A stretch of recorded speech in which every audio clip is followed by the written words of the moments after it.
Good morning, Miss Aya. It's Aya, correct? I want to get that right. Yay. Yay. You got to get it right. Yes. Good morning. All right. We're going to do this thing and speak on a couple of mental health topics.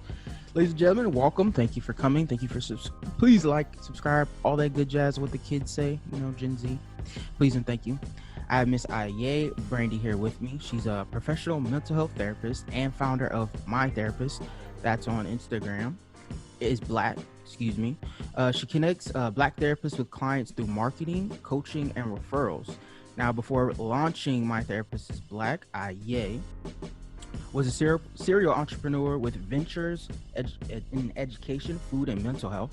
After a successful career, let me just read it. After a successful career working with creating products and services that meets the needs of consumers, Iyea has decided to shift her focus to Black therapists to help grow their business. Iyea specifically works with therapists who want to impact their clients through therapy, coaching, and courses, and provide products that transforms their clients' lives. Iyea loves reading, spending time with nature, networking, being a mom to her 15-year-old son. Iyea is available to network, coach, and consult with therapists who want to transform their lives. She can be reached on Instagram at my_therapist_is_black. Her email is iyeabrandy@gmail.com. Also, she has a website, iyeabrandy.com. Iyea is IYEA brandy.com. All of that will be in the description for you guys to check out. I highly advise it. I'll be doing so myself, of course. And so, here we begin. You ready, Miss Iyea, Miss Brandy, I mean? I am definitely. Call me Iyea, call me Miss Brandy. Whatever suits you. It's fine by me. All right, cool. All right, so first of all, the long and strenuous conversation. Of course, we're going to talk about therapy in general and what is Black therapy, right? We've been talking about, I've usually been talking about people and behind the scenes of trying just to convey the message of what it is. And the hardest part, the number one thing that's discerning and disappointing to me is when I talk to, and it's mainly, funny enough, ironically, Black men, that the number one thing I get is, why would I talk to somebody else who doesn't know me about my problems? What could it benefit me? What does talking do? And so to be on level and just not from so much a professional standpoint, on a human standpoint, what would be your answer to that? How could you convey the message of therapy equals help and progression? Well, from a human standpoint and from a non-clinical standpoint, men talk to other men. When you go to the barbershop, they share all kinds of things about their life, right? So they leave out there with different perspectives. So imagine talking to a professional who can then help you turn that perspective into growth and get you to a different place. We carry pains and traumas and scars that are not seen. And that's what your therapist does. They help you. You can never erase the scar, right? You can only learn to live with it. But sometimes we pick at a scab until it becomes a sore again. Then it heals and we pick at it again. That means we have not fully healed that thing. And so from a human perspective, we have learned to live with pain and suffering so long, we don't even know what joy feels like. I mean, real, honest, open joy feels like. We don't even know what it feels like to not be triggered anymore. So I think that I understand Black men have been the experiment in this country for so long. We think about the Tuskegee experiment. We think about other experiment because the Black man is very strong, a leader, community focused and all those wonderful things. And so you have people who are always trying to tear the Black man down. And so Black men have learned to be, the Black community in general have learned to be leery of people who profess to be helpers, even sometimes therapists, right? Even sometimes Black women, they've learned to be leery. So I totally understand that standpoint, but I charge you with this. Do you want to be right? Or do you want to get to a greater, higher plane of being what you're here for, of doing what you're here for and letting go of those scars, those traumas, those pains, those things that happen to you? So interesting. The only thing I chalk it up to is the nature versus nurture thing. So in nature, naturally, we grew up in a certain environment, lack of resources and educate. The big thing is education. We haven't been taught certain things, and certain things over 400 years of like oppressive nature and dealings. From what this is what I got. Psychologically and unconsciously, naturally, we go with things that have been beaten into us, like literally. Like, there's a lot of men that I know just don't read either. Just on a general, like, just ask people, do you read? They ask me, for what? That's one of the biggest things with black men. That's something that really, like, I don't know. I have a natural aversion to black men being like, for what? I'm like, for something. What do you work for? For money. You could figure out your for what if you would just open your ears and the brain in your skull and just try to, like, there's something else other than making money. Now, to a point, American black men, we've been socially programmed on a different level, past slavery, past Jim Crow. Even when we got our just due, everyone's socially programmed. If you watch TV, if you listen to the radio, there's a reason why they call it programming. Television programming network, radio broadcast, or radio programming. You're being programmed. You're being fed stuff 24/7 without your knowledge, listening to something, especially radio, on a frequency. And the biggest thing I'm trying to get them to understand is that having a conversation with, like you said, outside of the barbershop is something that someone's gonna deploy or drop gems and roots into you to learn your traumas, learn why you do things, learn why you need to do something different, learn why your relationship with the black woman is so either toxic, tainted, and why we need to look at you guys differently as far as a support, helpmate, things of that nature. I mean, I could go on forever and ever. But anyway, it's ahead. Definitely a tough place to be, because I think we're finally at the point in our community where we're at a reckoning. Our country's at a reckoning, the world is at a reckoning, and within our communities of black people. And this is not about intimate relationships. This is not about your husband, your boyfriend, or your child's father. This is just about black man, black woman. We're at a reckoning point where we have to either decide we're going to go this thing together, because we can't go it separately. So there is no other answer. We're going to go at it together, or we're going to fall apart. Finally, as a community, we're busting at the seams because we need each other. There are gifts that is in each of us that we need. And so we need to be able to listen and learn. Too many times we have what we have been taught, right? We have what we have been programmed with. I grew up in the church. I grew up driving to Brooklyn, New York every Sunday morning, going to church and being in church from 8 o'clock in the morning to 5 o'clock in the afternoon. That was our every Sunday routine, okay? I grew up doing that. I was baptized in a pool of water in Liberia, West Africa. I mean, like a big pool where they dip you, and if you don't get up, you're on your own. As a kid, as like a 5-year-old, 6-year-old, however old I was, right? That was my experience. So church was my thing.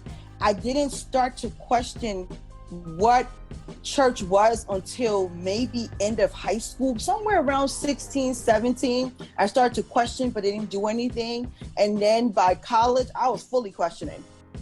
And then after college, I found myself drawing away from religion and going into spirituality. I really do believe in treating people the way that they treat, that I want to be treated.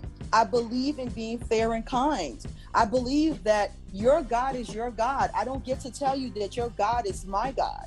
I don't get to force upon you what has been forced upon me. I think it's unfair. And so humanity, human is what we are before we are anything else. Hue. Hue stands for the hue on your skin, whether it's light, dark, black, brown, Caucasian, whatever. We say white, but white is not actual skin tone, right? Whatever it is, you're a hue, and then you're a man. And women are just an extension of the man, right? Man stands for all. So let's look at that and think about, what do we really want to be? Do you really want to dictate to somebody they go into so-called hell because they don't believe in your Jesus? Your Jesus you wouldn't believe in your Jesus if you should see him right now. Okay, Jesus saved the pimps, the whores, and the rest of the scallywags. Most of us wouldn't give the scallywags the time of the day. So let's stop saying we are Christian. You are not Christ-like. All right, interesting. Somebody gonna be offended. So let's just go into it, because I already know this is a hot topic. At least let me say this: my era, and Gen Z, they're of that mindset, that rhetoric of we need to go figure this out. Other than that's the biggest thing about us, is we're trying to refigure out everything, that social programming.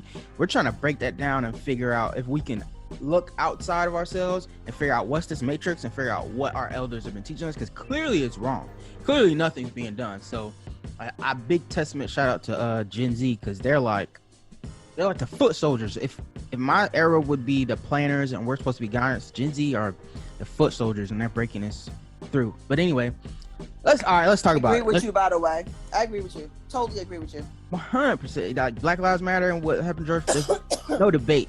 As much critique as we give Gen Z, I applaud them.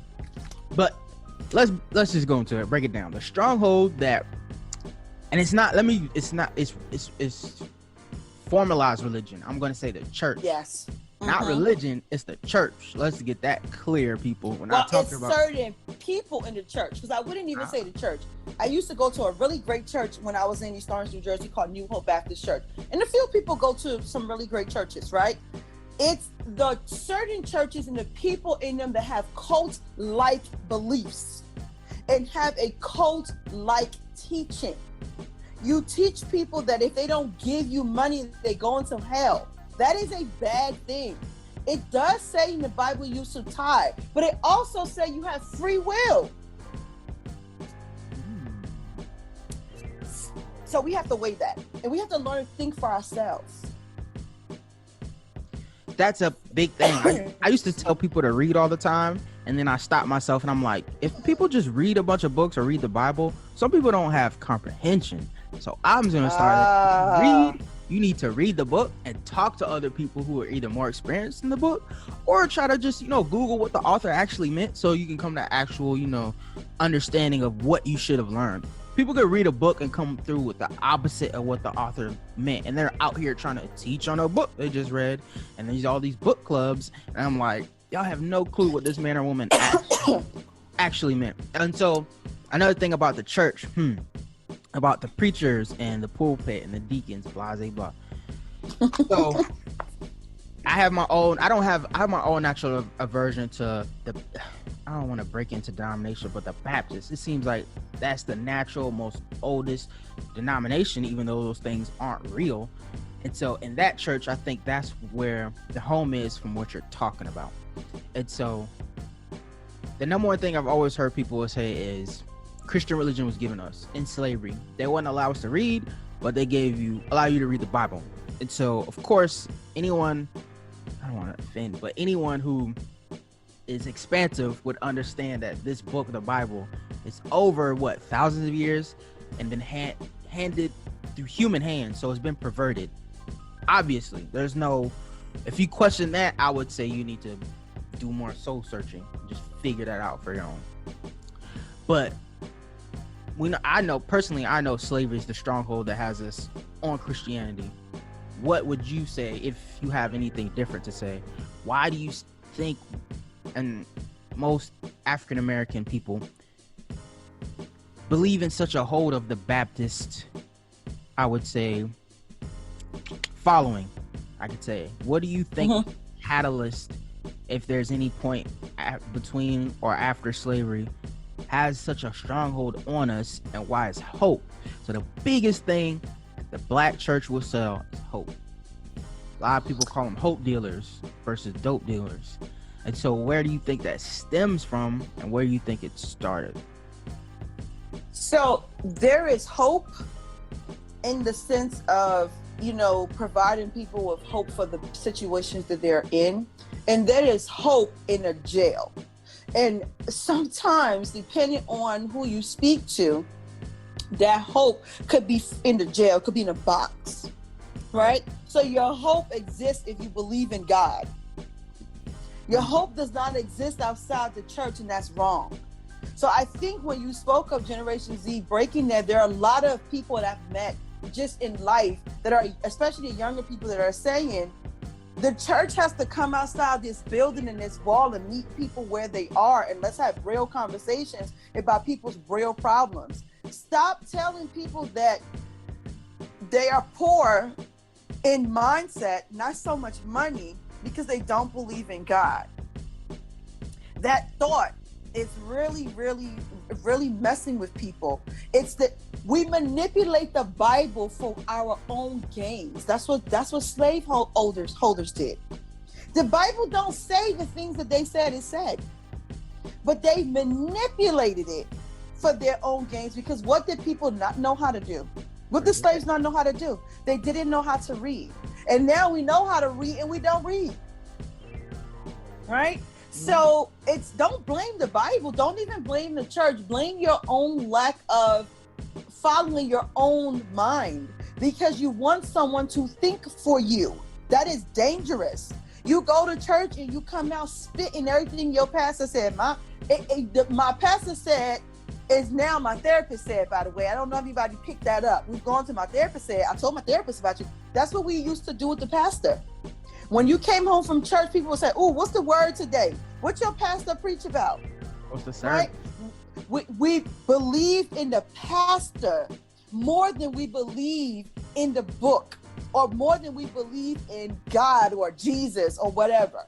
The pastor is human, like you, bleeds like you, has the same thoughts as you, has the same habits as you. So why are we always so shocked when we hold on to this person and put them on this mantle and this pedestal, and then we get upset when they fall short? You don't get to do that. So when we think about our mental health, for a long time, the church would not acknowledge mental health in a traditional sense, right? The church would not acknowledge people who were suffering from mental issues. What would they always say? "Oh, baby, you got to pray about that. You can pray it away. You only need Jesus. Oh, that girl needs Jesus. She crazy. She needs Jesus." Number one, people are not crazy. Stop calling people crazy. Number two, you can't pray away your problems. You have to have faith. Yes, it's a spirituality. Religion is a tool. That's all it is. It's a tool. It's a tool for living. Counseling is a tool for living. Meditation is a tool for living. Exercise is a tool for living. What is your toolbox filled with? Is it just filled with Jesus? Because you in trouble if it's just filled with Jesus. Because they say God bless a child that has got his own. So you better figure out how to get your own tools that work for you.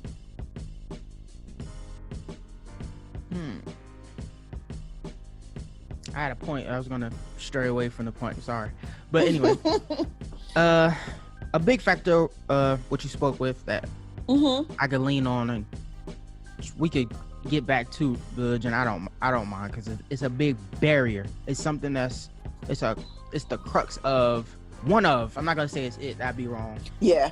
One of the big cruxes that's gonna hold back our progression, I think, because it doesn't make us expansive. It doesn't help you think that, like you said, it's like this. It's funny how people perverse things, because in the word it says faith without works is dead. People still don't. People can jump. People jump to use what they want throughout that book. Yes, like, yes.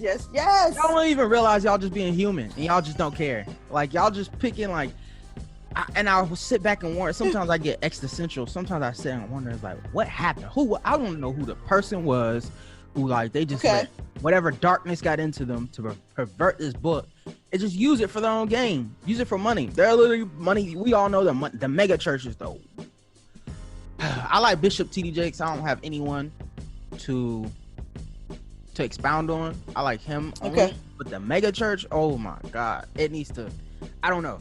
I'm not gonna say it needs to go because it's nice, but I look at a mega church almost like a club. Like, expand upon that. I am curious to see. So I have an issue with performative preachers. So there's only two preachers I would ever I've ever went to in my entire life that actually liked and actually didn't mind tithing. Okay. One was only 2 or 3 years older than me. He was like 28, which is okay. And the other one is Joel Osteen. Oddly enough, everyone has their gripes about Mr. Osteen because he's a mega church, like I just said. He's the only one besides the Bishop T.D. Jakes that I could listen to, because I feel like theatrics and performance is like magic show. It's like what's the actual name? Just whatever the word is, but it's like a magic show. It's like to keep you looking at me here while I'm actually filling your brain up with actual other crap that's under it. So you're just hitting here speaking in tongues. You're out here existential, out of your body experience with the spirit. But I'm sitting here filling you up with, hey, the only reason you can heal is if you listen to me. The only reason you can heal is if you give up that 10%. The only reason you can heal is if stay joined to this church and don't look for no other church, because the healing is here. It's like, no. Yes. There are plenty of preachers who are like, you need to stay here. That is not of God. First of all, if you really want to get into it, I agree with you. That's not how it works. If you really want to get into it, it's crazy how it's God's words, wherever God's words are. Exactly. The church in itself is not, we all say this, it's not a building. But it's not. It's a ministry. And we need to remember that. But how many of us really understand what that means, Isaiah? Truthfully, how many of us really understand what ministry is? Truthfully. I don't know. Yeah, let's not go so far into religion, because we are talking about mental health, but it's a ministry. And your ministry first starts here in your mind. Your ministry is in your mind. Your ministry is in your life. It's the way you treat the people around you.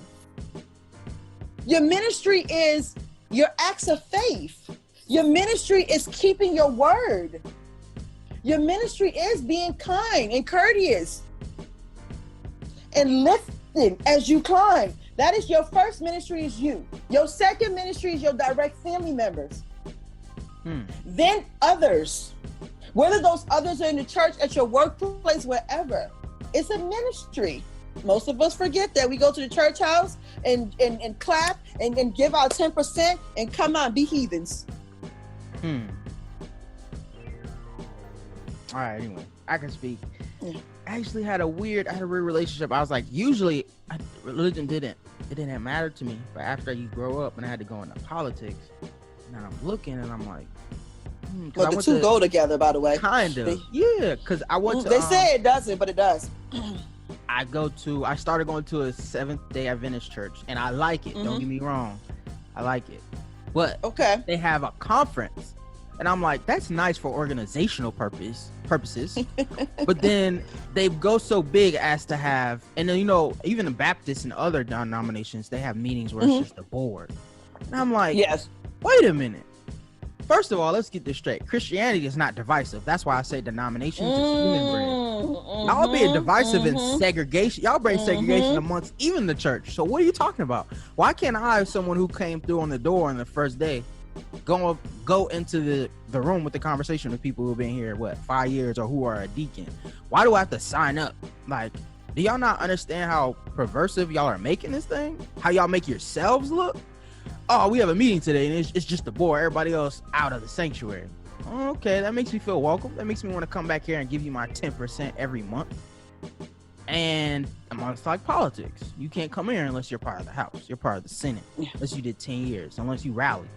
I'm like, I don't know. Is nobody here like listening? Nobody here is watching? Like, y'all don't see how this is a human form? Like, Christianity isn't meant to be in a building, like we said a long time ago. Backtrack. It's true. What Christ is, he actually never had a building. I don't know anyone could find the house of Christ back in Jerusalem in 730 AD or AD. Like, I don't know. The man literally walked with sandals for years after he was 33. Just walked around and found people. I don't know. Helped and healed. Who was the person who was like, oh, there's a building?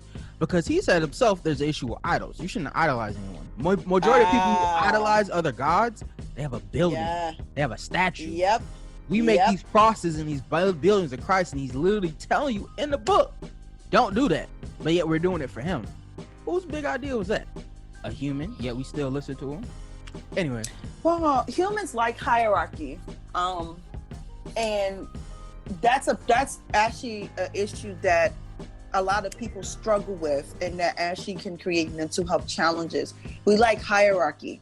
And so those hierarchies sometimes look like, I'm not successful enough. I'm not good enough. I don't belong here. I'm not doing enough. I'm not where I want to be. Because when you look at, I don't know how old you are, Isaiah, but I'm in my 40s. And so when you look around and you say, oh my God, this person is 31 years old and they're making millions. And I'm 40 something years old and I've been trying this for a long time and I ain't get there.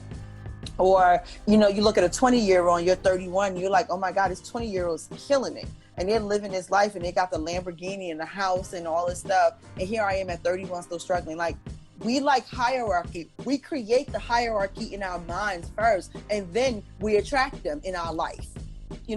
And so I think that there's no difference between the hierarchies we create in our mind with other situations than a hierarchy in the church. There's no difference in that.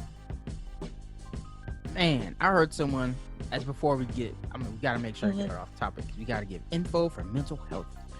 But yes, one thing I've heard someone say is, as far as like global warming and that planet, they say mankind is the natural virus. We're probably we are the biggest problem we have.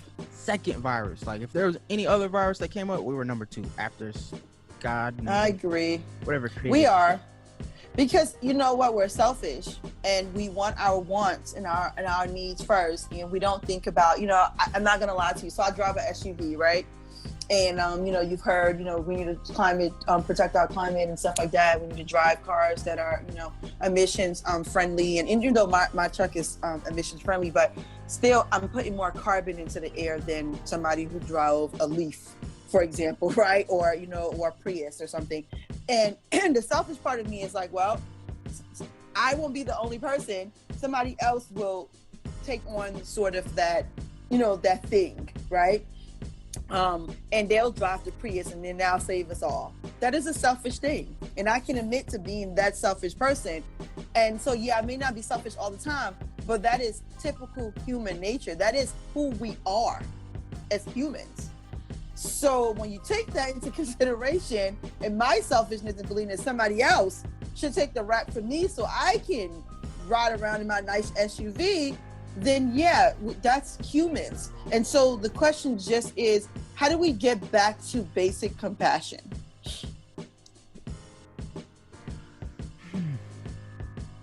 How do we get back? Sometimes I try. I'm more of a pessimist and an optimist lately because of life experience and things that happen. And sometimes I understand. Try not to get too existential and like there may be no hope. Now with Gen Z, they had like gave me a little. Disagree. Yeah, I disagree with that. I was just in a dark time and I spoke with my therapist and whatnot, and that's just the roller coaster. I was low. Yeah. So that's why I saw things that way through my funnel. But Gen Z gave me a spark when they started, Black Lives Movement and all that good stuff. They are doing, you know what? This is how I look at life. Life comes full circle. So when Black Lives Matter has been around for a lot longer than people realize, it just didn't get the spark that it got because we're now so interconnected with social media, and more people are more brave to do the videos and showcase, what's really happening and put themselves out there and put their lives on the line, right, for other people. And obviously with all the killings that happened in 2020, Breonna Taylor, George Floyd, I mean, those are just the two biggest one that comes to my mind right now. But, there's just so many of them. Eric Gardner, Philando Castile, there's just so many of them. Sandra Bland, several years ago, Tamir Rice, all of these killings, right, by police officers and whatnot. I think that Gen Z is what maybe even MLK generation was like. Then we got lazy. They did some of the work for us. They set up some of the foundations for us. They created, even if it's, I think I heard MLK once say maybe the biggest mistake he made was pushing for integration of the people. But the point was that was what he thought would work at that time. And you can only respect what somebody was doing based on what they saw, right? And so Gen Z's now taking up that cause because I'm not gonna lie to you, my generation, every generation from that generation to now, or to Gen Z, has kind of benefited. Even Gen Z has benefited from those movements. But then we stopped. We stopped fighting. We stopped pushing. We stopped creating. We stopped doing. And we got comfortable. And that was the comfort that brought us this deadliness that just occurred. So now I think more than ever, we're saying, that's it. You're not killing me and getting away with it. I'm not allowing my life to go in vain. I'm going to fight for my brothers and my sisters. Even if my brothers and sisters are fighting each other, I'm still going to fight for their right to live. Because people love to say, well, you out here killing each other. That's a different topic and I'm not even going to touch it. But I think that Gen Z is saying, I'm going to fight for my brothers and sisters, regardless to what you think about them and why they're doing what they're doing. Because their voices still need to be heard. 100%. And black on black, first off, I'll just say it's proximity thing. White people kill white people because they live. Yeah, there's no black and black crime. I don't believe in that. No such thing. It's not even an argument. It's not even an argument point. Yeah. But to move on to, all right, so I want to educate black people on therapy, and to move on to what the church has the stronghold, I think that is a natural deterrent to therapy, as we spoke to. So how can we let's be realistic. Where's the insertion point of therapy to a black person? And specific, when I think women are more, because us as black men have a natural aversion to emotion at its natural state. Just understanding what it is, understanding what emotion's happening. A lot of black men only comprehend emotion with either you're mad or you're sad, either you're crying or you're not. And there's so much in between on that spectrum. So how can what's the insertion point? What's the crack that I can, all of us, not just me, as black people, can start as a starting point or a conversation to get them to understand therapy isn't this is what it is. I think you hit it on the nose. You are in therapy. I think it's the people who are there making the point of why it's important. It's the people who are in therapy having a discussion about their benefits of working with a professional. I think those are the things that's going to matter. Me as a therapist can speak on therapy all day. People don't care. They only care when clients, people who are think about it for a second. Is this a basic principle of marketing? People don't care about your solution and your products. They care about their problems. I don't care that Shea Moisture has 10 different kind of shampoos for different hair. You know what I care about? My hair is too dry. What you got for my dry hair? I care. My hair's falling out from stress. What you got to help my hair not fall out? That's what I care about. So therapy is not for therapy's sake. Therapy is for the sake of you keep getting into these relationships with these women and you keep getting the same results. It's time to change that ish. Go and see a therapist. Therapy is me saying, you know what? My therapist is dope. She helped me realize that the reason why I don't get along with women is because my mama was a piece of crap and because my mama wasn't there for me. But that's me speaking about therapy because I went to therapy. So the people who go to therapy have to speak about the experiences. We have to become emotionally mature and start having conversations that are vulnerable. It doesn't make you weak. Vulnerability does not equate weakness.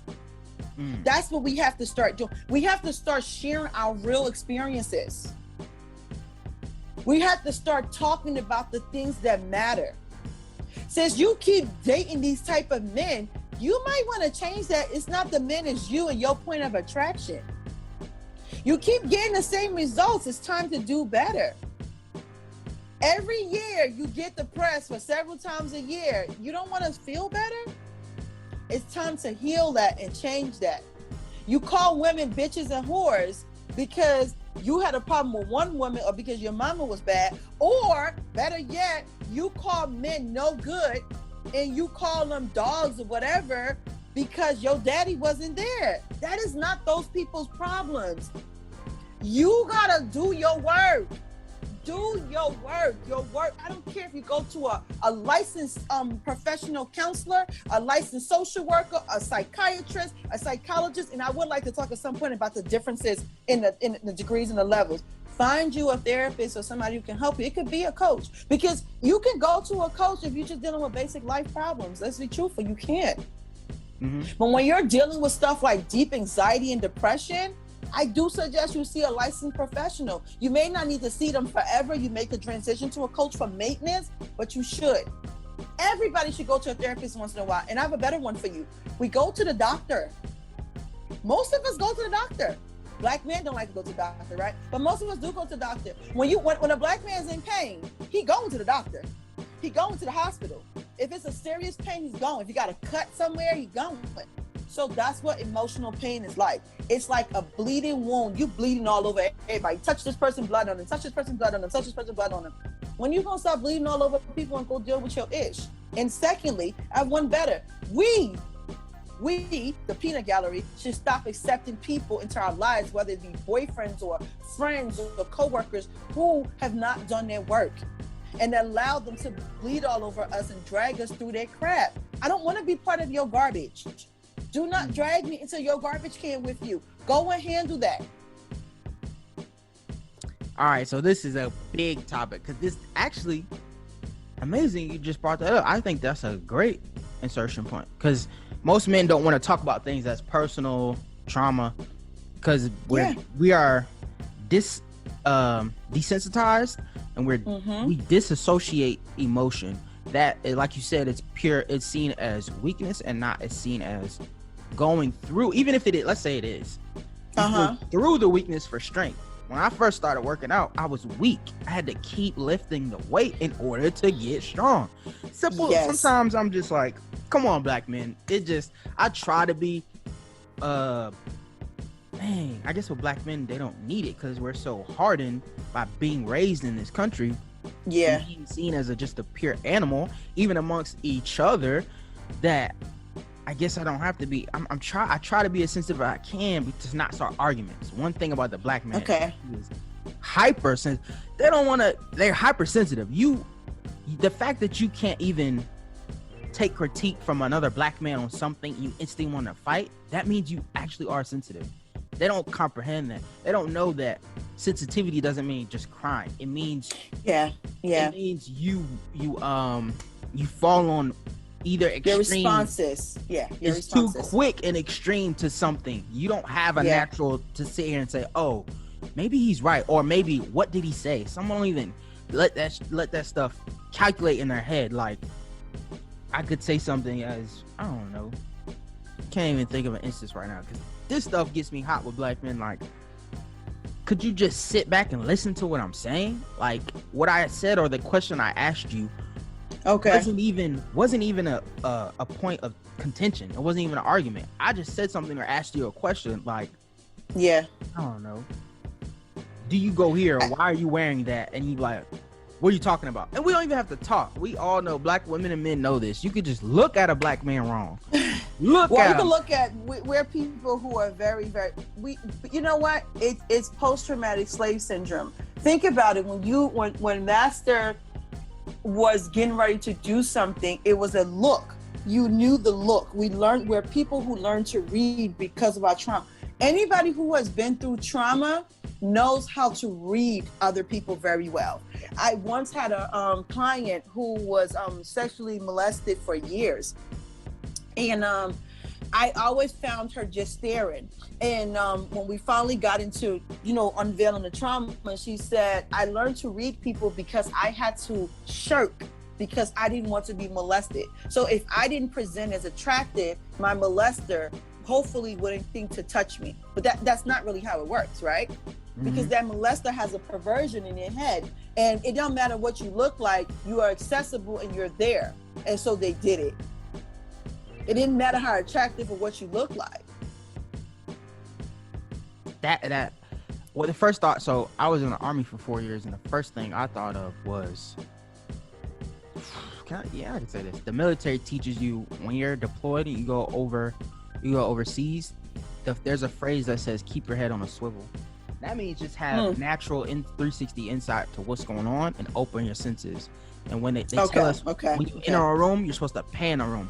And so when you have your weapon, you're supposed to have 360 viewpoint, and you're supposed to go from one angle to the next, and you're supposed to watch the room. Just for before danger. And like there's a popular conversation that goes on that Black people's PTSD is just as important, if not more important, of people in the military, because the military probably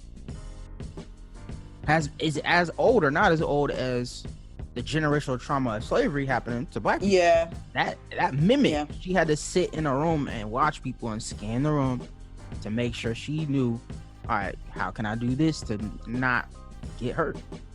So another big point of contention is, I guess we could do the relationship thing. This is ongoing thing, and from a standpoint of the Black man, there's a natural contention amongst us, and I don't know what it is or why it is. Actually, that's a lie. I do know. So I read one of my first episodes, or the second episode, is literally titled "The Willie Lynch Letter," and so I tell people to read, and the comprehension is a big thing. This is one thing that I'm kind of not worried about comprehension. I want every person of African descent. So now, if you can, Google the Willie Lynch letter. I could at this point, it may have been perverted, may have not been, probably has been. I'm not really sure. Yeah, it's been such a long time since I read that myself. Yeah, I read it probably a couple months ago, and we can't know when it was written back in slavery day. We can't know, but at this point, it doesn't matter, because I want you to read what the man did and how he actually successfully did what he did. One thing that's problematic for me is I work in the tech industry, and one thing logic. My brain works off of logic and analytics first, and so I have a natural weird thing with people who are intellectually futuristic and can think forward. Yes. Don't get me wrong. I'm not praising this man. He's a demon on earth. He's probably one of the Antichrist minions. For you as a human being to use your intellect for something of pure evil, to know and teach other people, not just to know, teach other people how to generationally affect a race forever and forevermore, is borderline diabolical. That's just it's medieval type stuff, but it works. The one thing trust me, I don't praise him, but it's you have to have the intellect and the foresight to plant things in a race to make sure you can have them submissive forever, for a lifetime, and not to have to do anything. He basically created us to be piranha, or crabs in a barrel. And he said, I don't want to quote it, but I'm going to paraphrase. Basically said, if you this thing, you could always have the mind of the Black man, I think he said. That right there says it all for me. That right there freed me of whatever programming. And hopefully that's why I ask people to read it. Hopefully it opens it's the key to unlocking something, and to know, what we are doing as Black men and women, as a community, actually has been planned, and we are really pawns and puppets right now. We're doing something that a man probably over 400, 500 years ago planned and plotted for us to do, and we're executing it perfectly. Like, we're not even thinking right now. One of those things is colorism, right? Amongst African American women, the number one thing is, and Gen Z and millennials are getting a little better on it, but the natural problem is colorism. The Black man has a natural. I for once will go on and say it here publicly, and I'm going to share this everywhere. I do have a preference, and although my preference is okay because I'm a natural human being that has a natural attraction to something, maybe I probably am executing something from Mr. Lynch. Colorism. He said, create a natural segregation amongst them. You're going to keep this color here in the field. You're going to keep this color of a lighter shade here in the house. That there will cause a disconnect and will cause a natural distaste for each other because of, like you said, the hierarchy. In slave time, the slave master created a hierarchy. If you're darker, you could stay on the field, you stay on the sun. If you're lighter, we're going to bring you in the house. Now, the dark people, what do they think? Automatically, when the light skinned people, they stay in the home, or when they are out, when they walk out or have to go feed the dog or go play with the white Mm-hmm. kid. Black people look at them and say, "You living a life. You ain't no slave. How you gonna say we in the same fight? How you gonna sit here and say you traumatized like me? What do we do today?" Black men gonna say, "What do you mean? You just got a job making 6 figures. You good?" Yep. How am I good? I could walk. I, as someone making 6 figures, could walk down the street, get my brains blown out by this cop, and nothing happens. So what are you saying? We good? We're not good. Yeah. I just want people to read that. That is something that is naturally going to keep us bound. It's a binding. It's like a spell. Some people it keeps us stuck. 100%. Yeah, it keeps us stuck. I think personally, if people read that and seek some type of coaching, I think that could be one of the starts of progression, of a move. Now, like I said, between the disconnect between us, let's go to relationships. So I was gonna say I have a natural preference to lighter, fair skinned women. That sounded so nasty, but women with a lighter skin tone. Okay. And women will always question me and say, they would ask me what's my preference. And I'm like, how are you gonna ask me something and get mad at my answer? First of all, you need to like go figure that out. You have a that's traumatic in itself. But anyway. Okay. But anyway, they would ask me and I would say it, and then they ask why. And sometimes I'm getting over arrogance myself. Therapy has helped me do that. And my first thought is, why are you asking me why? What is it to you? I noticed women have a different kind of relationship with insecurity. It's so you got the natural feminine, the divine feminine is so empathetic of nature, just naturally. You guys feel things on a different level on the spectrum. Like, it's like you guys are a constant open nerve. Men have to either talk about something to become an open nerve. You guys walk around as an open nerve. That helped me comprehend certain things. That helped me comprehend certain questions that you guys ask me. And I look things in a different light when I speak to women just naturally. She would ask me, why do I prefer this skin color? Okay. As if I could give you a logical answer as to why. I don't know. I just know why. Nature versus nurture. I naturally grew up somewhere. I figured out in my proximity, there were more light-skinned women. I'm from Virginia. For some reason, there's more light-skinned women there. Any other place, especially where I was, I'm like, that's just, I don't know, weird. But it's that. I grew up with that. Okay. That's just why. I think they assume I would say, oh, they just look better. They naturally have better hair. I'm like, no, ma'am. It's just, I don't know. I can't answer it to you. And that was just your proximity. That's it. I've gotten over it. I'm like, it's still a preference, but it's not something where I'm like, I just only talk. I'll go into a room. I'm only talking to light-skinned women. No, that's just that's immature. So, with that being said, in relation to men, in relation to men and women in a relationship, how do you think? Let's not just say therapy. Like you said, there's different licensures and different things you could talk to a person for in mental health. What's the number one catalyst? I would say, what's the wedge that's in between black men and black women? I really don't, because what the fight is women saying black men aren't enough, you aren't doing enough, we're over here excelling, you are, I get it. And the number one thing I keep hearing black women saying is, we're not going to keep teaching you. That's the one thing. We're not going to keep going behind to come pick the black man up, because you're supposed to be a protector and a leader. And I have a problem with that phrase. But anyway, you're the protector and the leader. Why do I have to keep coming down here to pick you up? It gets tiresome. We're tired. Is there any credence to that? I think I want to nip this in the bud right here. Is there any credence to that? If so, why is it that the black woman is so tired right now of the black man? What has happened? Is there one event that just happened that we as black men are like, black women are off of us? I really want to know from your perspective as a black woman, what is it? You can go personal if you want. I'm probably not your safe space. That's a big thing I tell people.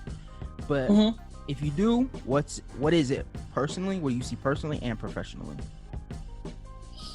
I'm gonna read you this meme. just it was on a page, and it says, too many women, they didn't say black women, but too many women building dudes up for the next woman while he's damaging you for the next man. This is a male and female problem. It's just in the black community is compounded, right? Because in the black community, we already have so many problems. We have so many black men that are in jail for things that they should not be in jail for necessarily, right? We can honestly admit that. We have black men and black women deal with things differently because men and women deal with things differently. Mm-hmm. So let's just take it back. The black woman is the least respected of all women in this society. It's down. And it's sad, but it's the truth. Now, let me put it into perspective. White women are cared for, they're nurtured, they're looked at as something to be taken care of and put on the pedestal. There used to be a time when a black man made it, and you looked in the sports world, and what did he go find him? A racially ambiguous woman or a white woman was on his arm, because that was his trophy that he has made it. That was a time. I'm not saying that time is still here. Things have changed, right? None of these things are a personal opinion. I'm just giving you my observation and what some black women see. And me being a dark-skinned black woman is definitely a different thing. I will definitely tell you, I am far from bitter. I could care less who people choose, because if you choose that person, you was not for me anyway, so it doesn't really matter. But I think that was one.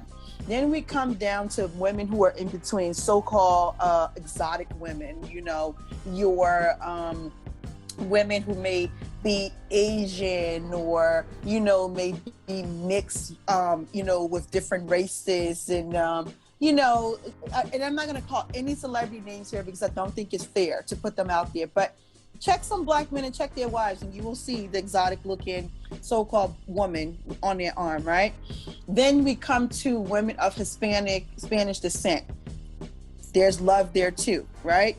Then we come to the black woman and it's kind of like, we're the ones who are always fighting the good fight. Black women are every fight for peace, for release from jail, for civil rights, we're at every fight. We don't often get black men to fight for us as hard as we fight for them. Now, it may not have anything to do with the fact that they don't want to. It may have something to do with that black men are also fighting their own demons. I don't think that black men are okay with not being able to be providers or protectors like they want to. I don't think that that's a thing that they're like, yeah, I'm just going to sit here and just let you do all of this. I don't think that that's a conscious thought for all black men. No, it's not. But when we were slaves, what did the black woman did? She went and worked in the house. She worked in the field too, right? She came home and took care of the kids and still took care of that man. When we were having a crack epidemic and our black men were going to jail because they couldn't find jobs and they was out there selling drugs or doing whatever they were doing, who was taking care of the black family? The woman was out there working, right? She was still taking care of the family. Now, we're not going to talk about stuff like infidelity and just leaving your family because you don't know how to be a man. We're not even going to talk about those. Then we come to present day, and black women are getting degrees in record numbers, and our brothers are not following along with us like they should. So when we're not equally yoked, to use a church term, when we're not on the same page, when we're not growing together, we grow apart. And so black women have figured something out. I don't owe the black man anything. I don't have to just date a black man. I can actually date other races. There was a time period where that was not acceptable, where black women would call everything under the sun for dating outside their race. Now, more black women are dating men of other races. Look at Eve. I'm going to give an example. This woman was a stripper and she found a multi-millionaire that loves her perfectly as she is. I remember hearing her speak and she said, my husband told me, we're in this together. You don't ever have to do this alone anymore. I got your back. You know how many of us want to hear that? We want to hear that, Isaiah. We want to hear a black man, whether he's our dad, our brother, our friend, our husband, our child's father, say, I got your back. I am here for you. But I understand that some of them have their own traumas and demons. Some of them never had their fathers there. Some of them didn't even have an uncle who could step up and say, I got you. So as they fight through this, how long do you expect or would prefer Black women sit and wait for you to get it together? We can't anymore. All we could do is raise the ones that we're raising. And, you know, in true transparency here, I am a single mom raising my son. Me and my son live in Atlanta, Georgia, and his dad lives in North Carolina. I go out of my way to make sure that the two of them, when my son was younger, to have a relationship. I used to drive from Maryland. When I lived in Maryland, we would drive and meet in Virginia. His dad would drive up so he can participate in birthday parties. I would open my home to him. To this day, my home is open to him. He can come here whenever he wants, spend the night, and spend time with his son. He don't have to go to a hotel. Because I choose to encourage their relationship. Because my son is a Black man and he will not be without his father. Unless his father just does not want to be there. But some Black women are also bitter. Their dad wasn't there, and then they choose men who are not fully present, able to be there. And then some of us stand in the way of Black men being fathers to their sons. I am not going to choose a side, and I'm not going to put anyone on a pedestal, anyone down. I'm going to speak to it. Just because that man don't want you or he cheated on you, sis, get over it. Go get some counseling. Let that man be a father to his child. Your personal relationship has nothing to do with the co-parenting relationship as you have a child. I don't care if you don't talk to him. I don't care if you get a mediator. Go to your mama's house and drop the child off, let him pick the child up from there. You don't have to talk to him. We have got to become more emotionally mature and work on ourselves. This is not to say me and my son's father relationship is all gravy. Oh, it's not. It is not. It is not. It's far from the greatest relationship. But for my son's sake, we make it work. I do the best that I can, and I think that Black women are tired. It wasn't one event, it was a series of events that happened over a period of time. And we get tired of being called names. Who else do you know gets disrespected? This hoe, this. Anything a Black woman does is judged, criticized, ostracized. Oh, she wear weave. She wear braids. She too dark. She wear too much makeup. She wearing lashes. Stay off a Black woman's body. It is not yours to police. It's not. You don't want to date her because she wear weaves and lashes, then don't. Because guess what? White women wear weaves too, bruh. Yeah, they put them clip-ons in there. Just called extension. They put them clip-ons in there. So do Spanish women. All right, let me get in here because I could just feel the Black men sitting here saying, he just sitting here letting her go off. Black man, you ain't got no spine. All right, let me just go in there because I got you. This is a perfect. This ain't no battle of the sexes. Let's get that. On my Instagram, I say this podcast is a safe space for Black men to express themselves without inhibition and without intrusion. I also say on the bottom of that, this is not a He-Man Women's Heritage Club. Don't get it twisted. This is not what we're doing. We're actually, with all due respect to Black women, we're not thinking or talking about y'all in isolation. If we do, it's in reference to us and how if we make this relationship better with you, it makes the Black family better, and so that'll make our whole community better. Right? Stop having this fight so Black men stop just getting killed for nothing in broad daylight. But anyway, let me go with the point. 2 points. Majority of the doctors I'm speaking to are Black women, so there may be some questions that I ask. Y'all excuse me to the listeners, but I want to see if Black women have a different point of view. And so I have this natural aversion to. I made a video about this, and I want to know. So here's my thought process on the phrase protector and provider, right? Okay. I'm progressive when it comes to the relationship. I don't believe in gender roles. I believe in actually true equity, not equality, but equity in a relationship. Okay. I have a natural aversion to protector and provider because of this. It's a part of social programming. That came up when the 50s and the 40s came up, and when men were doing these natural hard labor jobs, steel and Ford came out, so we had to build these big things basically by hand, by ourselves. There weren't robots making these cars. Grown men were lifting steel doors, probably 100-something pounds, to build a car for you to drive, right? That's where this whole alpha male thing comes from. I will say this in every episode if I have to. If you don't know, there's no such thing as an alpha or beta male in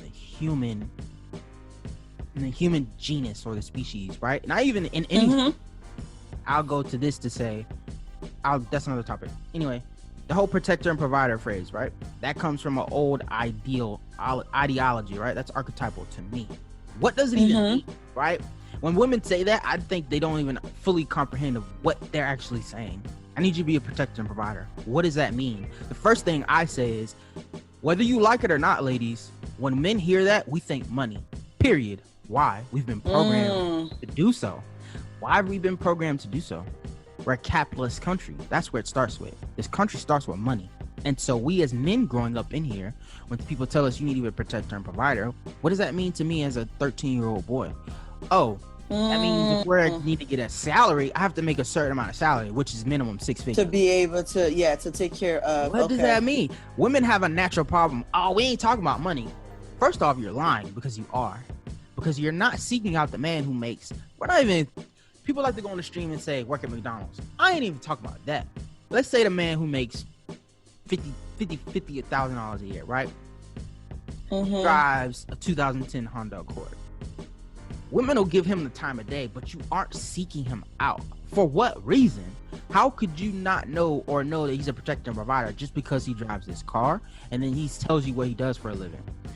I've had women on a date ask me, what do you do for a living? Then I told her, then I could see the wheels turn in her head trying to figure out what's the salary cap. What are you doing?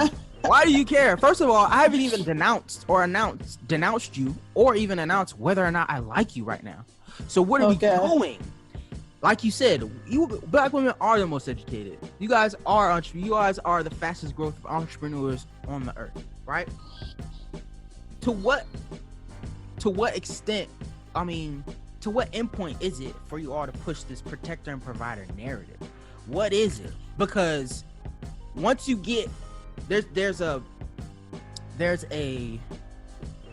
natural crack in the rhetoric of the women in this protector and provider thing and progressive. Majority of women that are millennials that I speak to, there's an obvious point that I exploit of you actually believe in gender roles, but because this black woman empowerment thing is a new thing, you also want to be independent. That's not how marriage or relationships works, man. Unfortunately for you, you are going to have to depend on me sooner or later, right? Submission is twofold. Men, you need to stop giving up the submissive point and stop pulling up the Bible saying women are meant to submit. You pervert that. That's on a different level. We're both meant to submit. I, as a man, am meant to submit to a woman. It's just in a different way that a woman is because we're different. Naturally, I'm a man, you're a male. I need something different from you as a woman. But back to this protector and provider thing. I asked you, and the first thing they claim is it's not money. It is, you're lying, ladies. But where does that stem from? I'm gonna say, try to get away from what I said. I know what it is. It's American programming. Okay. When, you can't speak for every black woman. A lot of things. No, I can't. And I'm going to just give you exactly that. I can't. And that's what I was going to say. So I think it's generational. There are different things. So, okay. I know a woman who is 60 and she refuses to pay the rent in her house ever. If her husband is sick and can't pay the rent, this woman will not pay the rent. Okay? She is 60 years old and she won't. She just has this conditioning. Now, by the way, she is Caribbean. She is not American, so it's not American program. So I just want to debunk that for you. It is a generational thing.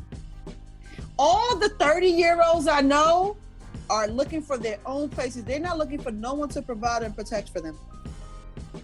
The younger generation, the millennials, the Gen Zs, don't buy into that. They don't. And so I can speak for me.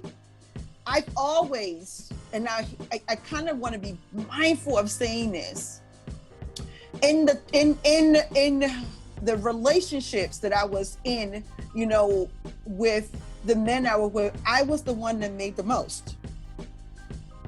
It did not mean that I am the provider.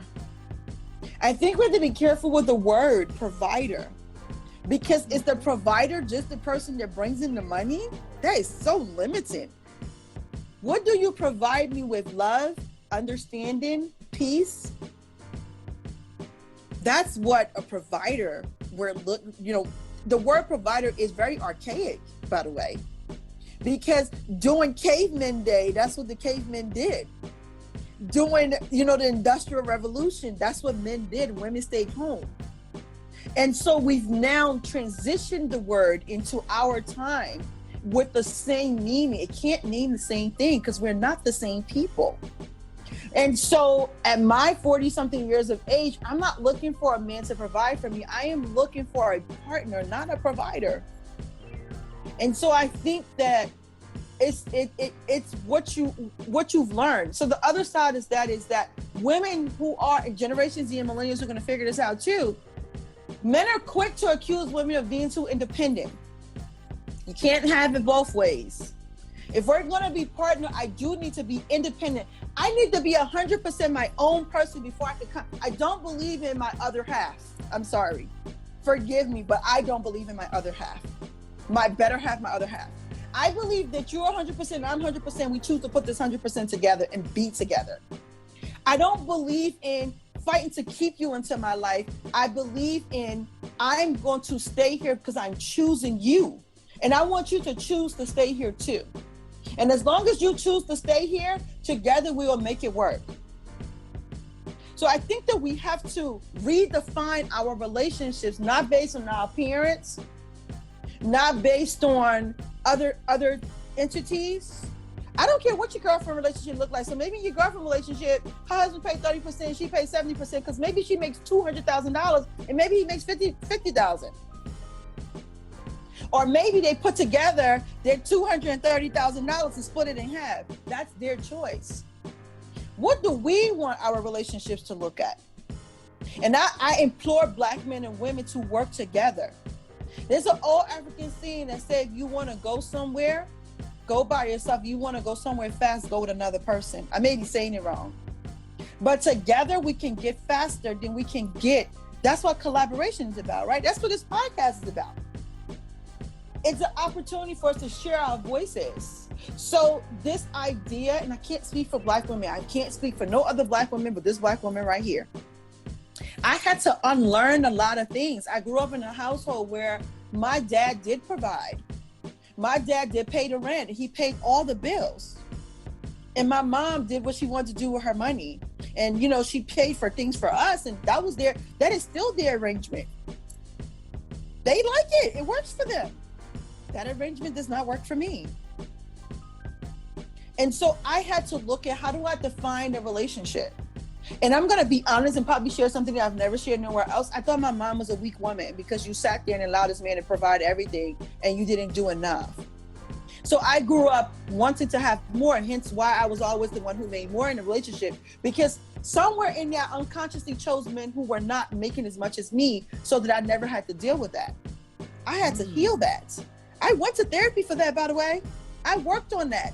And so I know I healed it because my next relationship, it's not like that. He makes way more money than me. And I don't expect for him to provide for me. It's a partnership. So one thing that I could see happen amongst the Black women, like you said, is they've been desensitized because of the time they're waiting for the men to just become the Superman or just become this thing to where we're the one, we can actually depend on you, we actually trust you, we can actually submit, we've actually become the man. So what work do you think it takes for a Black woman to understand that everyone has their own, let's just not say Black women, everyone has their own time. Women. The one thing I had to realize is that when I'm talking and when I'm dating, courting, one thing that's a big problem with me is grace. I'm gonna admit, I have a big problem giving people grace in this mental health thing. I asked my therapist, I make this joke all the time. I asked her, I'm like, would I be a weirdo or would I have a psychological issue if I just completely just went out there and asked people, have you been in therapy? Have you been in therapy for a minimum of 6 to 8 months? And then we could talk. Or could I just find mental health groups with women in it and just find them and talk to them? Because it is draining. I'm not even gonna lie to you. Obviously, there's a verbiage of people who have discovered the trauma, done the work, and on a continual mental health walk to enlightenment and healing. Right? We're on a different plane. And keep doing the work. And never stop. Let me just say this for everyone who has for the stigma of mental health. Therapy, I've learned therapy is not your answer. It is not going to heal you wholly, completely. Let me put it like that. You will not hit true enlightenment for therapy. That's not its point. That's not where you're going to get out of it. It's to give you tools to do the continuous work to everlastingly evolve. For you to worry about being a better human being and actually care about it and continue to do that until you pass away to your last breath. Yes. Now, it is the tools for living. Now, we're going to get to that next after this relationship. That's what we're going to do. That's definitely what we're going to do. We're going to break down the stigma and then figure out what are the tools and then go down with licenses and licensure of mental health. All right, so on this last thing between men and women, I want to divert and just digress. Okay. We have men have mother issues, women have daddy issues. Slavery. Sometimes we have the opposite. Correct. Yeah. We got slavery issues. Willie Lynch did a number on it. all this stuff. The prison industrial complex goes into men. Why aren't you guys providers? Well, the dang, I'm part of the government. Somebody inserted crack into, it wasn't just black people. We didn't find that. How could we go to Columbia? We were broke in the 80s. Actually, there's some people in Florida. But anyway, we weren't worried about that. It just came out of nowhere. In the 70s, there was no drugs for black people in the, not to say there's no drugs, but it wasn't such an epidemic. Let me say that. Crack came out of nowhere like a flood. How can you, these disenfranchised people, just automatically find the substance, create a multi-billion-dollar industry in it, in the underground, in the belly of America, but somehow you guys look down on us and be like, oh, we're nothing, we're poor, we're animals. What? That don't make no sense. Anyway, I digress. That happens to the black man. We get taken out of the community, and then, like you said, women have women have sustained and through natural events between us, there's an aversion to the black man because of the state we're at. As far as therapy goes, because some people just aren't going to go to therapy after they watch this. Let's be real. So what is natural work that black men and women can do for us to figure out that, number one, we aren't each other's enemy. Number two, we need each other in order to get forward. Like, I don't understand how we're not comprehending this. Like, it's a natural battle of the sexes against us.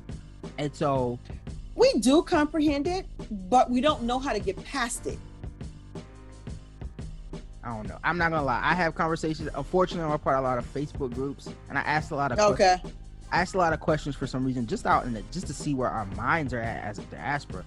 And it's pretty sad. It's I could say there are a lot of black women who don't seek to understand the plight of the black man, and black men don't either. Let me just say that we both don't. That's the way to start it. We don't actually care about each other's plight. Like, we don't care to understand that. When you guys walk into I've heard I actually listen to y'all. That's another thing men don't. Men, I guarantee you, if you actually, it is a task. I'm gonna be honest right here. This is gonna sound sexist. It's a task and pretty emotionally draining to actually sit down and actually listen with an open ear and comprehend a woman. Because like I said, y'all have the divine feminine. You guys are going for hours to talk, and it's everywhere. It's not logical. It can go from here, and you guys will connect something that's totally unrelated to here, and to you it makes sense. And I'm like, ma'am, me being of the logical, I've gotten done. It didn't make sense to you, to me, put it like that. That I try not to say there's a male and female brain because there's no study. The studies are doing it, but I've talked to women. I'm like, that's clearly a feminine origin. Like, it's not. It's a thought process, right? It's a thought process thing. There's a video. There's a video of a man who says men think so women in a box. It's like a raceway. I can't remember, but it's like a raceway where we connect things. There's things moving all around in the brain like an information highway. And our box sits still until it's time to think of something. Like, we start from here, and then when it's time to think of something different, we figure that out, and then we go to here. Women go here in that conversation. But anyway. Women are also able to multitask and men are not. So that's the it's y'all are better organizers. Y'all are way better organizers than us, for sure. So that's why our brain works like that. It's actually a strength for both of us. A man can get you back on topic because he is single focused on what, like you're single focused on this podcast. So when I go off, you can bring me back and we can go, right? Whereas a woman can say, okay, we need all of this. Let's figure out how we organize it. And then you bring us in. Once again, we need each other. Let's stop fighting. So what's the simple work someone can do without going? Because everybody's still gonna be like, I don't need a therapist. What are some natural things that let's turn black men and black women could do for us to start understanding that I have a plight, you have a plight? How can we see each other's, I guess, hurt and pain, and how can we actually start listening to each other with empathy? First and foremost, I would say you have to care. That's the first thing. You have to care and you have to want to, right? You have to want to make changes in your life and make changes that are going to be beneficial to you. Because first and foremost, we care about ourselves and our own pain. So if you find yourself in a relationship with a woman, black woman or whatever, and you just having such a hard time in this relationship and y'all, connecting, understanding each other, that's the first part. You have to care to want to make the changes, right? The changes in understanding her and her understanding you. So that's why relationships are so hard. So the first part is wanting to make the changes. Then the second part is, like you said, you have to listen and seek to understand. Actually ask the question. What is it? There was a question floating around Facebook, and it was in a mom's group, and it said, ask your kid, what can you do to be a better mom to them? Not material things. Seriously, ask your kid that. I'm asking that. I'm asking that. I don't care what he thinks. The same thing that says, do kids deserve your respect? Do you apologize to your kids? Bunch of people, no. You're raising emotionally insecure children. I apologize to my son all the time. I am not a perfect mother. Sometimes I yell at him and say things that I shouldn't say, and I come back and I say, you know what? I was wrong. I was going through something. I was wrong. And we talk it through. Because no one is going to treat him like that. He's going to understand. He knows now when I do something, he knows. We'll come back to each other and we'll apologize. I've taught him that. So you have to listen and seek to understand. And then the next thing is, you have to decide if this relationship is worth it. Then you have to teach the person you're with how you like to be treated and how you're loved. I had a client one time and she said her child's father wanted to be in a relationship with her. She didn't want to be in one with him because he never listened to her. He will always gaslight her feelings and make it seem like she was wrong. And I mean, she has specific examples, right, of things that would happen. And so in her specific examples of things that will happen, she would tell me these things. And so what I would do is I would then speak to her about how to show him in the moment to treat her better. Show him. So I give you a specific example. They're discussing their kid and their birthday party.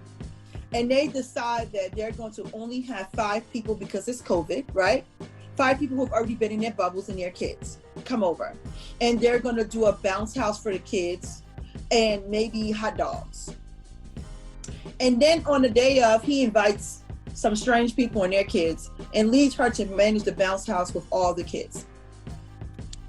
And then afterwards, she doesn't say anything. And afterwards, she says to him, you didn't really help me during this time period. And he says, well, you're the one who wants to have a birthday party. It was your decision to have a bounce house. But we decided that we were going to do a bounce house. We were going to do this together. And we were only inviting 5 kids.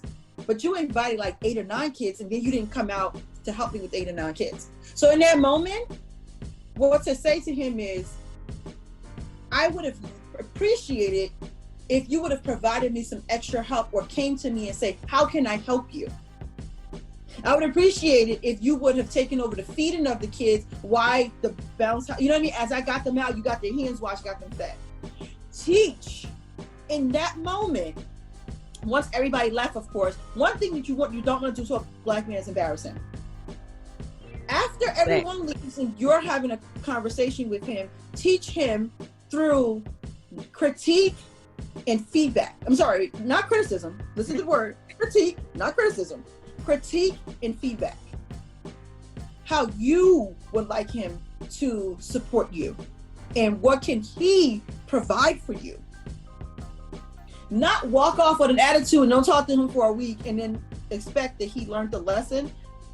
Men especially are not mind readers.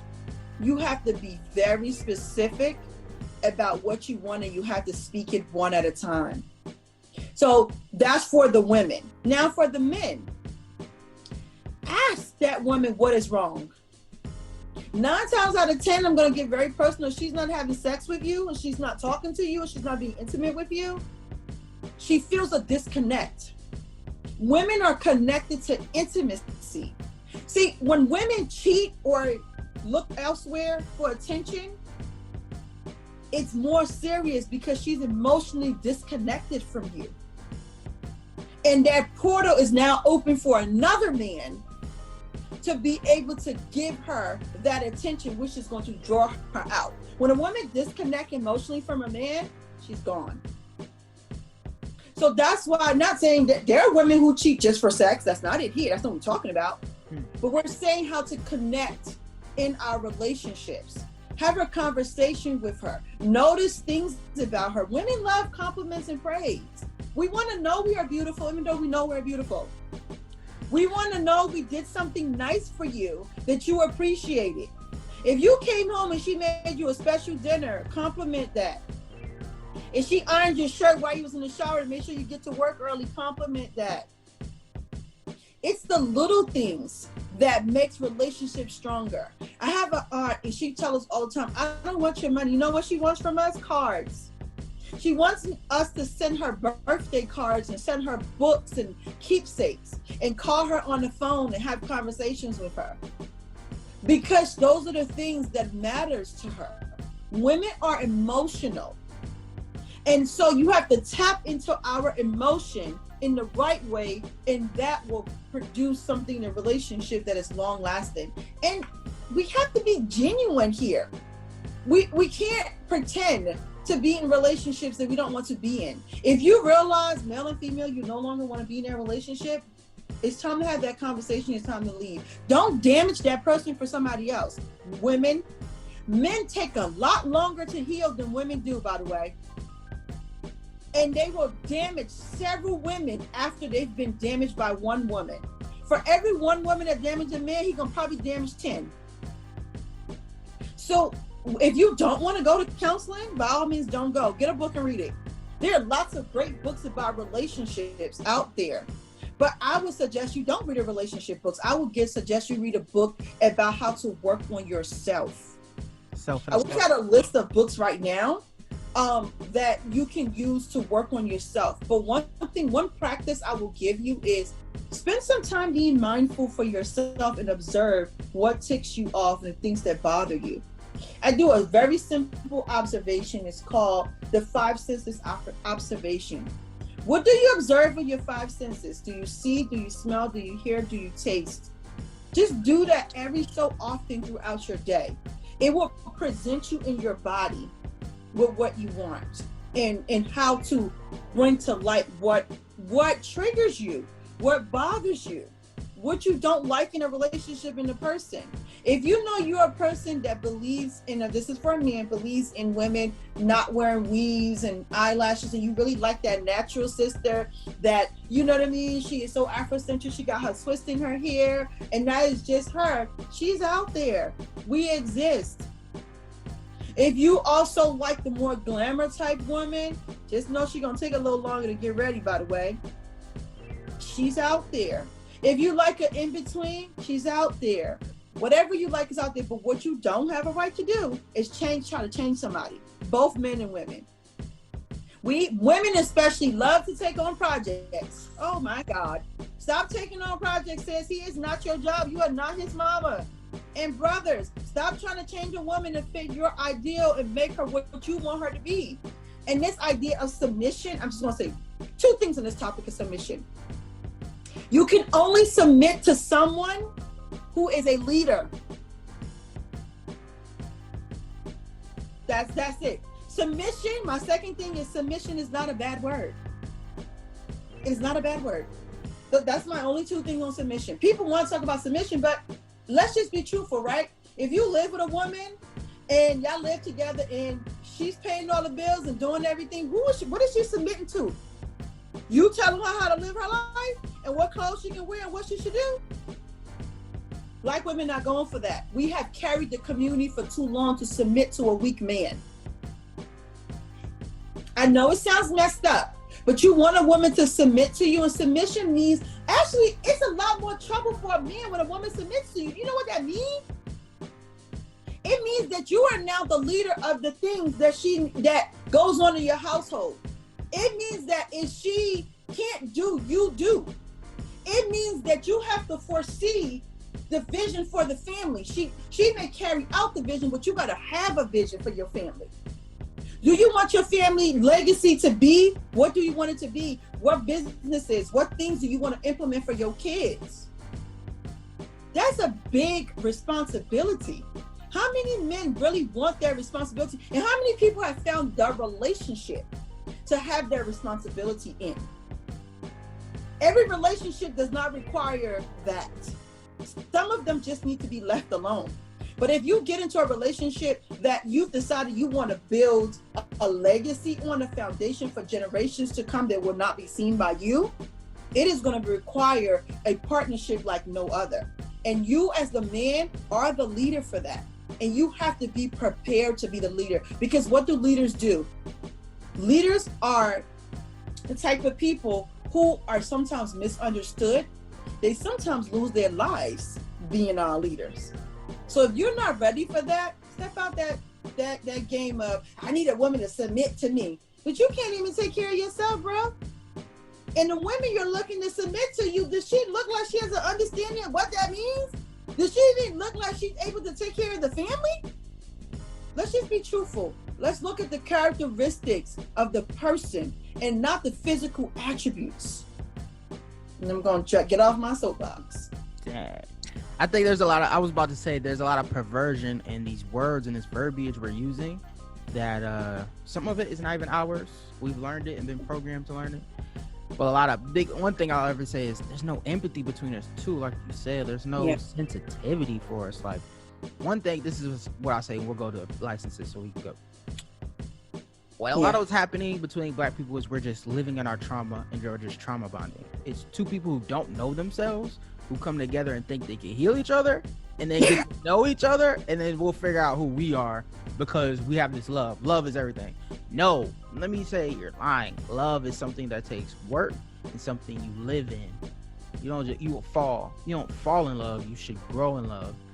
But no, and you know what? I have an Instagram, on my personal Instagram, at Counseling Diva. There is a video I did with a healer friend of mine. She works in like healing your chakras, and I love that kind of stuff, by the way. We did a video on trauma bonding, and it's amazing. We both share really, really vulnerable parts of our relationships with our children's fathers, as partners of the trauma bond. And it's a thing. So if you're, audience, if you're not aware of trauma bonding, look it up. You'll start to realize that some of these relationships you thought was love is just trauma bonding, okay? Or great sex. There's that too. Unfortunately, that's all we're doing. But next, all right, licensures. Let's give a quick breakdown to people who think they know what therapy is. Let's get rid of the stigma, and let's give some information. Let's teach people. I don't even know myself. There's only like 4 licenses that I know of names, and it's all like abbreviations. I should be used to that because of the Army. But we're between therapist and psychologist. What are the different licenses, and what do they mean? And when you see a doctor and it says LMCP or LMC, what is that? What are the different ones, and what do they mean? And what should people seek for certain issues? Because that's what I think they are. Okay, so this is actually not going to be as short as possible, but I'm going to try to make it as short as possible. It's not going to be short. So I'm going to start at the highest level. There is your MD, who are your psychiatrists. They are your regular, they are like your medical doctors in the sense that they have a medical degree and they can prescribe medication. They normally heal things to deal with more intense trauma and more intense mental illness, schizophrenia. They even work with PTSD. They give you medication for severe trauma. They give you medication for bipolar disorder. They give you medication for those type of things, right? Some psychiatrists do have a practice where they see people, and some of them are on boards at hospitals, and they work in psych hospitals, right? They see clients not as in a therapy manner as in counseling, but in therapy as in checking your medication and seeing where your mental illness is and keeping you stable, right? Those are your psychiatrists. Psychiatrists are not always the easiest to find, especially Black psychiatrists. There is one I have to shout out. Her name is Dr. Aluna. She's amazing. She deals with trauma, and she's on Instagram. Then you have your PsyDs, PSYD, also of a PhD level, but they're clinical psychologists. Some of them, if I'm not mistaken, do prescribe medicine. Don't quote me on this, but they may prescribe medicine. There are a lot more clinical psychologists. A lot of them are women, but there are a lot more clinical psychologists out there. They also deal with the same thing that MDs deal with, but just not on that intense level that psychiatrists deal with, right? Then you have your PhDs. Now, anyone can get a PhD. When I say anyone, I mean anyone can get a PhD. So you can be a therapist that decide to go for a PhD and still not be and still have your regular license. The license doesn't change because you got a PhD. It just means you got more advanced training, right, in a PhD program. So you'll see a lot of your licensed therapists, they'll put PhDs, and then you'll see the other letters. So now let's talk about those letters. Okay. So traditionally, social work was first. I'm gonna give social workers their props, but social workers were community people. Their focus was on the community and how the community needs and resources affected people's mental health, right? Social work has grown. It is a great profession. Social workers now are therapists as well. I will say they're counselors, therapists, they have their own practices and all of that. So then you have your licensed clinical social workers, and then you just have your licensed social workers, right? For insurance purposes, if you're not an LCSW, I could be wrong. If you're not an LCSW, I don't think you could be paneled with insurance, and you can't see insurance clients, but you can still see private pay clients who pay out the pocket. Then you have your intern social worker, which are LISW, licensed intern social workers. Those are the people who just graduated and don't have their hours yet, right? And didn't take their, social workers don't have to do hours. I think, I could be wrong. I don't think they have to do hours. I think they have to pass their test. And their exam is really hard, right? And then they graduate. And all of these are masters and above, by the way. It's not your bachelor's level, it's masters and above, right? Then you have your therapists, your counselors, another level of therapists, which is your licensed professional counselors. Or in some states, they call them licensed mental health counselors, LMHC, licensed mental health counselors, right? LPCs, LMHCs are pretty much the same level. These are people who are master's level as well. Now, to become a licensed mental health counselor and to become a licensed professional counselor, it requires you in most states to do a minimum of 2 years with a master's. If you have a PhD, you can do a minimum of a year because you have to do hours. I'm talking about like 3,000 hours. It's ridiculous what they do to us. And we got to pass a test, and we got to do CEUs. They are so serious, okay? Then you get paneled with the insurance company, and then you can see clients, which takes another year. Don't get me started on that process, okay? But it's to protect the public. Then you have your associates, like your licensed associate counselors. Those are people who are right at the point of getting their license, have already passed their test, but need to finish up their hours. So let's say, for example, you only have a master's degree. Georgia, for example, requires 3 to 4 years with a master's degree to get licensed. Yeah, they're serious with this mental health thing. So you'll have your LACs or your LPCs intern is what they'll say, you'll hear them say. And then we have one more, your licensed marriage and family therapists, LMFTs. Marriage and family therapists can have PhDs or they can have just a master's. And those are people who deal more with couples problems, more with family problems. Don't get me wrong, they can see individuals too, but they're very good for couples counseling. They're very good for family issues and really get into the dynamics of who you are. Their focus is who you are based on your roots of origins. They deal with family system theories, family structures, things like that, right? Now, people have different licenses. There is no state where you don't have to have a master's. Every single state requires at least a master's. Some of us, like me, I have what's called education specialist. I'm between a master's and a PhD. It just means I went to school for additional years for more intense studying. Then, after you have all these letters together, people, then you have people who have specialties. There are some people who specialize in trauma. Some people specialize in post-traumatic stress disorder. Some people specialize in anxiety. And then they have these specialized training for them. There's one called EMDR, which I think is like eye movement or something. It is, I don't know. I've never gone to an EMDR therapist before, but they're in high demand. They charge quite a bit of money, at least $150 per session or more, because you only need a few sessions with them to heal a trauma. So EMDR therapist is one, and I mean, there is PICT therapists. These are all trauma-related therapies, right? PICT is for kids, it's like pediatric trauma treatment. There is, I wish I could think of all the modalities, but if you just look up trauma therapy or trauma treatment, all of those will pop up. So a therapist can be a therapist, and then they can have specialty or specialization in that. So understand, when they have an EMDR certificate, it is not a weekend course. It is a training with more hours. And then when you work with kids, you have, sometimes you have a play therapist, right? A play therapist is another certification. And it just means counseling kids through play.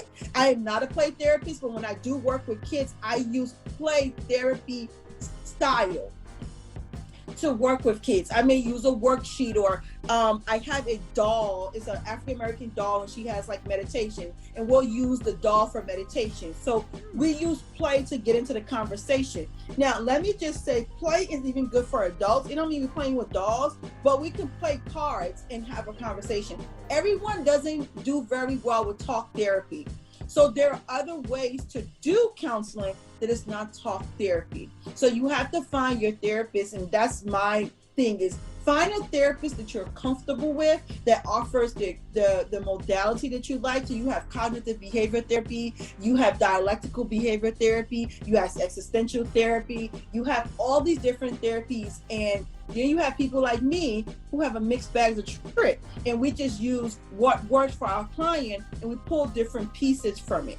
I'm a big fan of family systems therapy, which asks the question I call the miracle question. If everything else was well, what would you do type question. So therapists are geniuses at finding a way to work with their clients to get to the root cause of their problem, and then helping their clients with coping skills. And my goal as a therapist, and I don't know about other therapists, my goal is to make sure that you don't need me, is to give you enough skills that you don't need me. Now, if you need maintenance, like that's different. Like your car needs maintenance, right? But who wants to go to the dealership every week because stuff is broken on their car? At some point, you want to be able to get your car fixed. You want to be able to get to the root of your problem, understand it, and use your coping skills, and only use your therapist for maintenance. That's my spiel. I want to, not even a caveat, to add on addition, I'm going to be saying this in every episode. I don't seek to have my therapist forever. I actually had a weird conversation, a weird session with her where I was like, okay, this might be the wedge. This is the crux. And I will admit, I had anxiety. So I'm weird about finding a safe space. Like I said, I'm on a different plane. I can't find someone else I don't want someone who thinks like me. I want someone who understands this verbiage and understands I don't like to do here, but I may be here. And me coming back to where you are and bringing you up is going to take a lot of an emotional capacity that I probably don't have right now. So I'm getting over trying to find someone who's already there. Like I said, I'm looking for people who've been in therapy, and I might just ask it.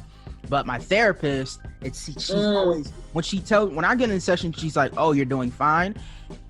I admit something in my head, I start talking and then unconsciously figure out a problem so we can have the session, because there's not a lot of people I can talk to, really. Like, I know logically and intellectually, I know I do have these problems and I have the capacity to figure it out. But I'm at the point where I'm not scared of figuring it out. I'm like, I know I'll lose my way. So I know that weekly talk with my therapist will get me in sync and center me.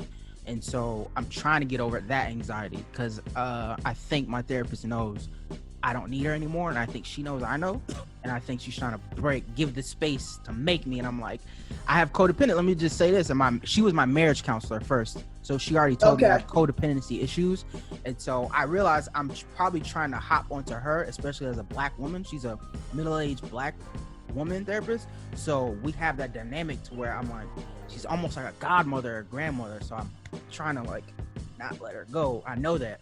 But existentially, I understand that this is keeping me balanced for now. While I'm doing the work, I understand that I do need to let her go. But for now, yes, he's keeping me in line and in reality, and keeping me with the ability to do the work.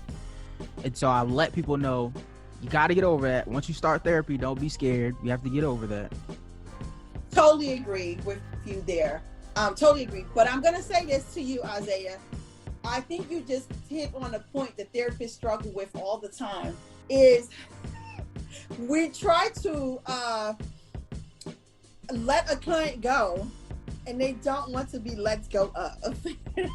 And so what I say to my clients is, you can come back if you need me. I'm going to be here. I'm not abandoning you.